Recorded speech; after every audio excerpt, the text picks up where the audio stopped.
Eu comentei um post do pastor Anderson Silva e ele disse que eu usei de má fé ao afirmar que ele respondia ao farisaísmo com liberalismo. Vou dar a minha resposta a isso. Primeiro, eu não o conheço e aqui tentarei apenas me ater a uma ideia. Uma ideia que foi dada em um post que eu li na íntegra em sua página no Instagram. E você também pode conferir o texto. O título é: Se for necessário, falte ao culto para salvar sua família. E acredito que isto é o que todos nós precisamos fazer. Fazer um esforço para pensar de maneira lógica, sem levar as coisas para o lado pessoal. Eu e o pastor Anderson Silva somos homens falhos que precisam de correção. E vocês que nos ouvem são pessoas livres e devem analisar o que escutam e decidir pela verdade, se esforçando para não tomar partido. Eu sou de Rodrigo Mocelin ou eu sou de Anderson Silva. Creio que devemos nos esforçar para tentar enxergar a realidade, suar a camisa para não se ater ao partidarismo. Dizer, eu não estou assistindo o seu vídeo já com uma posição pré-formada, estou aqui para me ater aos fatos apenas. Ora, se você crê que você é assim, que você é um poço de pureza, você pode estar enganado. O primeiro passo para raciocinarmos de maneira lógica é reconhecer que por conta do pecado tendemos a ser emocionais, passionais, menos verdadeiros. Reconhecendo isso, seremos mais humildes ao tentar analisar a realidade.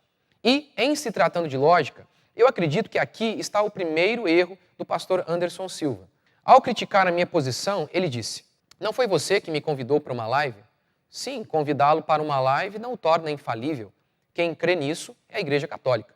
Ele também disse: vou dar uma aula que ele não teve no seminário. Ele não sabe o que eu aprendi no seminário. Isso é um pré-julgamento em que se tenta diminuir a pessoa. O famoso argumento ad hominem, e colar em mim a pecha. Fariseu. Os estudiosos são sempre fariseus.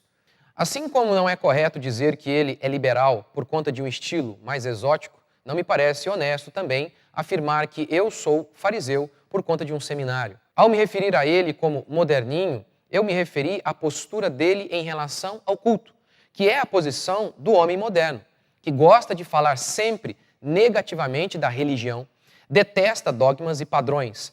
Isso tem muito a ver com o iluminismo, pai do liberalismo. Outra coisa necessária a se dizer é: eu não tenho que interpretar o que ele quis dizer, nem estou apto a isso.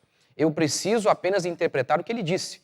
Vou passar aqui para vocês uns trechos do texto, mas que reproduzem com fidelidade o que ele falou. Não adianta mais um culto e mais uma oração para um problema que existe pela ausência. Ora, a ausência familiar não se conserta com a ausência do culto.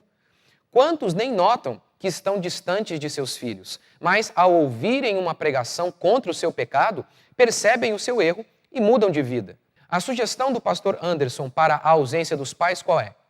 Existem vezes em que o melhor culto seria não ir ao culto. Puxe o colchão para a sala, peça uma pizza, deite seus amados e ponha um filme.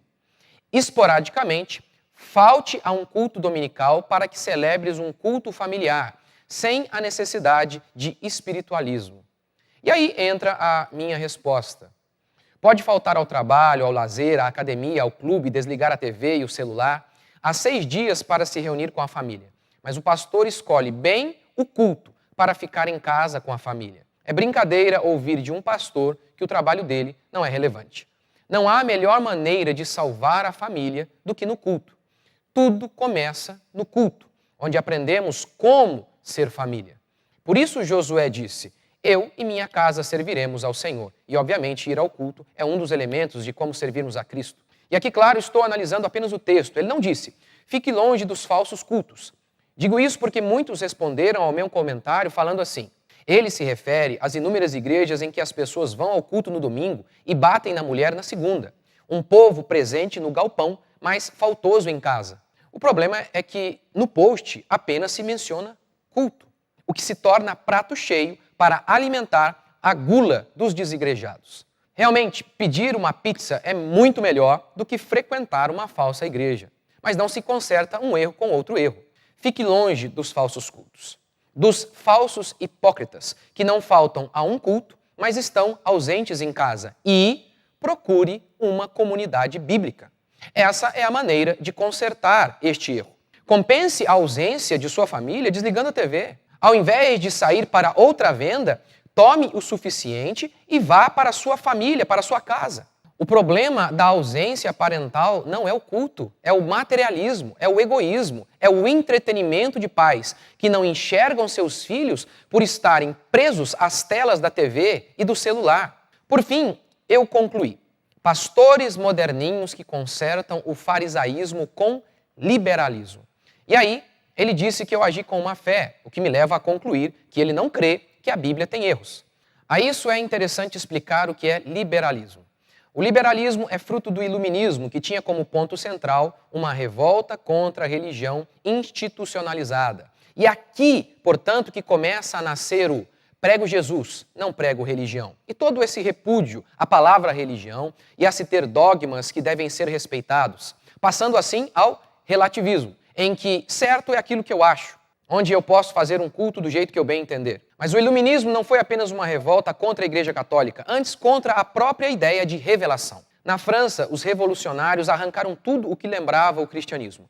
Datas comemorativas, mudaram o calendário e levantaram uma estátua à deusa da razão.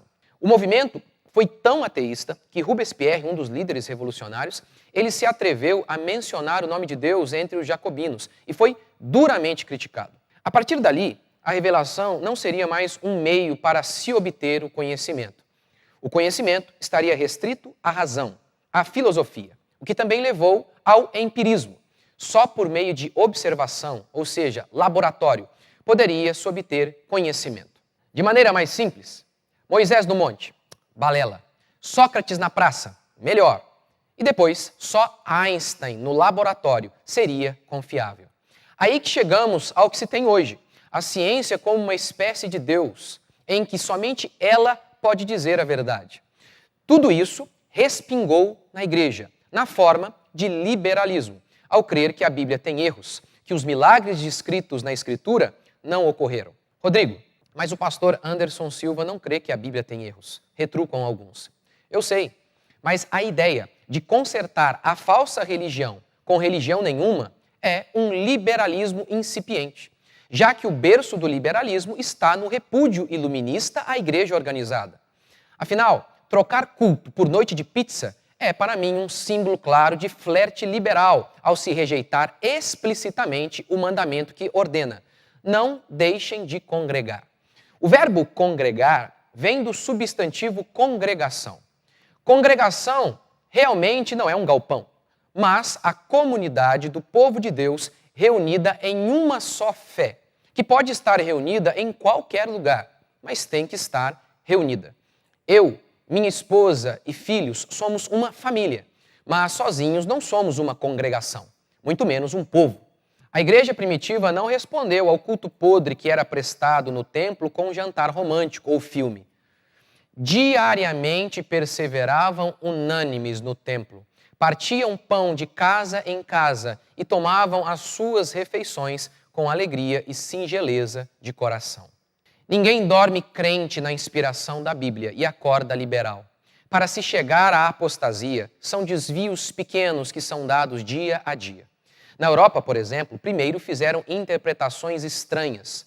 Utilizaram-se do argumento cultural para permitir o homossexualismo, o pastorado feminino, para daí então, somente daí então, chegar ao fundo do poço e afirmar: Paulo errou aqui. É biblicamente, facilmente verificável, historicamente também, que o culto é algo central. Você pode negá-lo no começo sem ser completamente liberal, no sentido de crer que a Bíblia tem erros, mas é um flerte sim com o liberalismo. Repúdio por religião, desejo de fazer as coisas do seu jeito é sim liberalismo, nem que seja incipiente, mas é. Os reformadores viram quão apóstata era a Igreja Católica. Os revolucionários franceses também. Qual a diferença entre eles? Os reformadores rejeitaram o falso culto católico. Os franceses rejeitaram o culto. Os franceses rejeitaram todos os dogmas. Os reformadores rejeitaram apenas os dogmas inventados pelos homens. Eles não responderam a regras humanas que prendiam as pessoas com: vá para casa e coma pizza.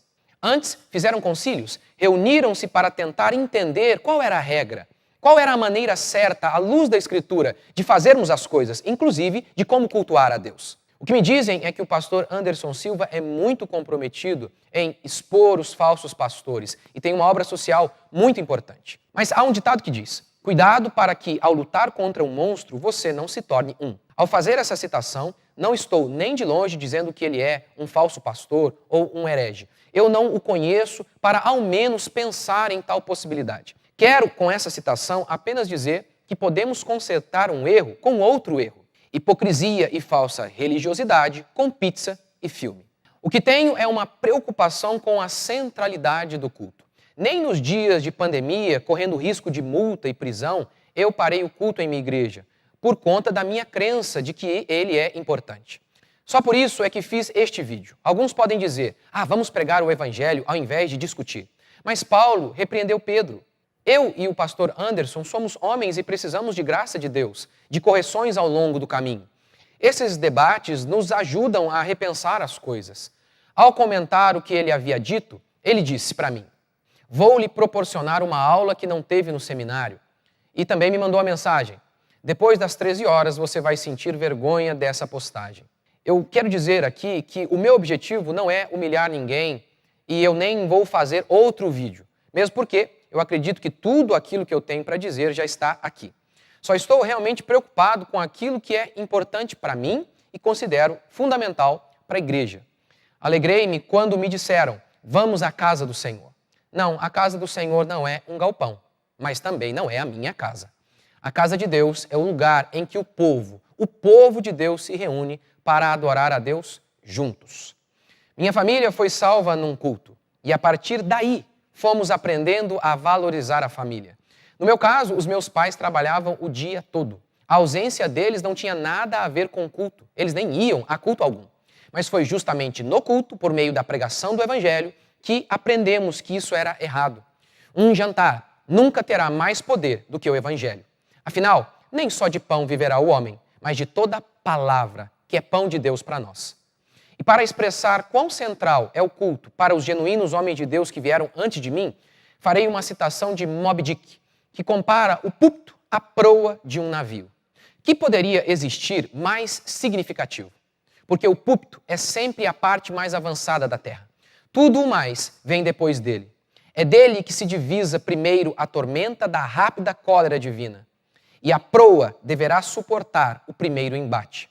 Sim, o mundo é um navio em plena travessia e que não terminou a viagem. E o púlpito é a sua proa.